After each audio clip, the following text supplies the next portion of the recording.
6 months ago, I got the Apple Watch Ultra. It's got a picture of my dog on it. Plan was to review it, immediately decide that it was still not even close to being able to replace my Garmin. A Fenix has been with me across deserts, over mountains, and throughout my fitness journey. It's quite simply unbeatable. And then send it back. But this took me by surprise and just 3 months later had become my daily watch. In my last video on this, I had to admit that Apple had finally produced a smartwatch that was of actual use for somebody other than the odd person just wanting to make contactless payments for their plant-based wrap in Starbucks and then check their step count for the day. This was of use to athletes. So where does that leave me today? Well, much to the delight of all the Garmin fanboys and the disappointment of one or two vegans in Starbucks, I've changed my mind.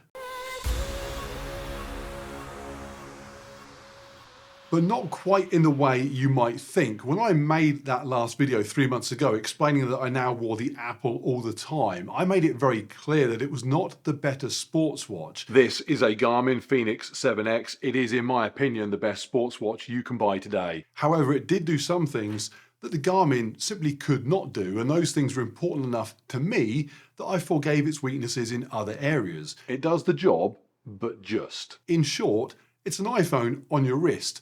And that is beneficial enough to me that I'll put up with looking like a bit of a geek wearing the thing. Now in that video I also made it clear that the particular requirements that I have for a watch may be very different to yours, and so while the Apple Watch perfect for me, it might be completely useless to you. For example, some people said they couldn't think of anything worse than going out for a run and having your phone with you. They wanted that time to be undisturbed. They didn't want people to be able to get hold of them. They wanted to bask in the tranquility of silence as they exercised. I have a whole bag of shh with your name on it. They're probably the sort of people that take a daily cold plunge and do breath work.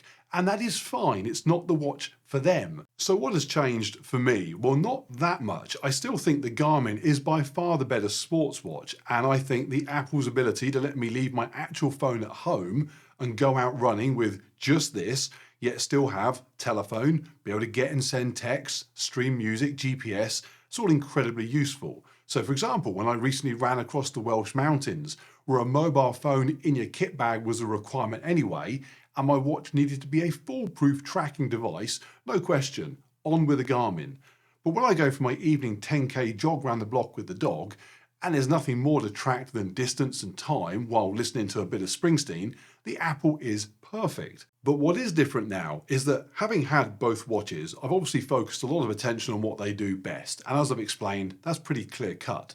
But I've also spent quite a bit of time looking at the extra features that they both offer in order to try and see which one does those better. If I pick one of these, am I then going to be missing out on something buried deep in the menu options of the other that I can't live without if I knew about it? So I've watched every 20 things you didn't know about the Apple Watch videos and 10 coolest features of the Garmin videos. I've become expert in the tiny things that set these apart from each other. And I've decided I just don't care. When I'm halfway up a hill and want to know how much further to go because I can't see, because of the freezing fog, the Garmin will tell me and it will be accurate, and I like that. And when I'm in the gym doing 20 minutes on the rower and I want to tell Siri to start playing the next track once I've sent a text to Jen saying I'll be home soon, so stick on the sauna, the Apple's got it covered, and I like that. But when it comes to which one tells me that I got sufficient REM sleep, or my heart rate variability indicates that I should be working out with extra enthusiasm today, or when my pulse ox levels suggest whatever pulse ox levels suggest, I'm just not interested. I spent weeks going through a bunch of different apps on the Apple Watch to try and replicate the Garmin body battery features. Then I got bogged down in the Garmin stamina prediction settings. And in the end, I just found myself thinking, what are you doing? You're almost 50 years old. Did you wake up feeling good? Yes.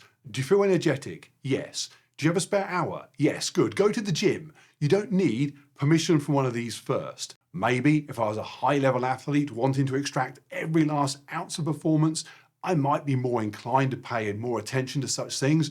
But even then, here's a good example. I've done a VO2 test in a laboratory, hooked up to enough tech to send a man to the moon. I've also had my VO2 max estimated by my almost £1,000 Garmin over many hours of it assessing my physiological metrics.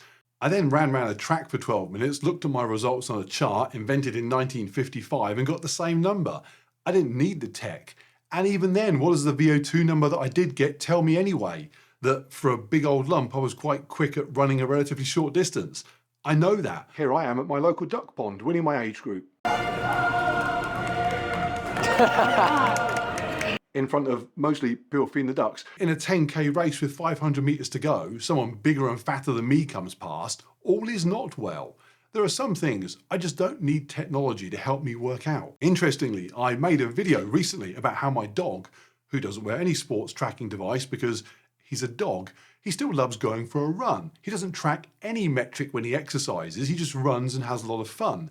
That video had a bunch of people saying that they had also abandoned their obsession with tracking every last detail of their exercise and were just finding simple enjoyment in the activity rather than the data. They called it naked running. Hey, honey! I like the idea so much that Jen and I are doing a run tomorrow just like that. The first time I will ever have run a race without a watch on. Now that is very unlikely to be my normal approach to running. In fact, today I did park run where I was aiming to get a very specific time, so I was watching my watch intently. But it will be nice to know that I can just run data-free sometimes. So what does that mean I do now with regards to picking between these two? And as I explain this, I am aware I am speaking as somebody that obviously owns both devices, so I will conclude by picking just one. My recommendation is not going to be buy both. That said, I use both as I need to, which actually means that both of them spend most of their time sat on charge. Now, if I'm going for a run around the block, I'll grab the Apple. A short 10k, probably the Garmin. Medium distance, probably the Apple. Real long distance run, where carrying a telephone is normally part of the rules anyway, probably going to go with the Garmin again. Multiple different types of cardio in the gym, Apple Watch with the Work Outdoors app that tracks all that perfectly. I love using it for that. For going to meet mates in the pub, probably a Seiko. If it's a rough pub, G-Shock. Out for dinner, Amiga. Out for dinner somewhere rough, I don't go out for dinner to places that are rough. Sat in the house, doing nothing, buckle up, no watch. There is nothing happening to my body while watching Netflix and eating chili Doritos with a homemade avocado dip that I need to track with a watch. Somebody asked me a good question the other day. How do I collate the data from both? So I'm currently using Training Peaks only for cardio. Somebody also asked how I track my lifting workouts. I have a little notebook and I write stuff down in that if I need to. They said, oh, don't use the rep counting feature on the watches then. No, I don't.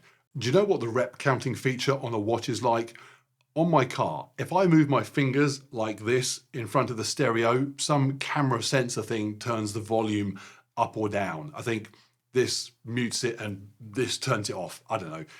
There is a button as well though, on, off, up, down. Because your tech has a feature doesn't mean you need to use the feature.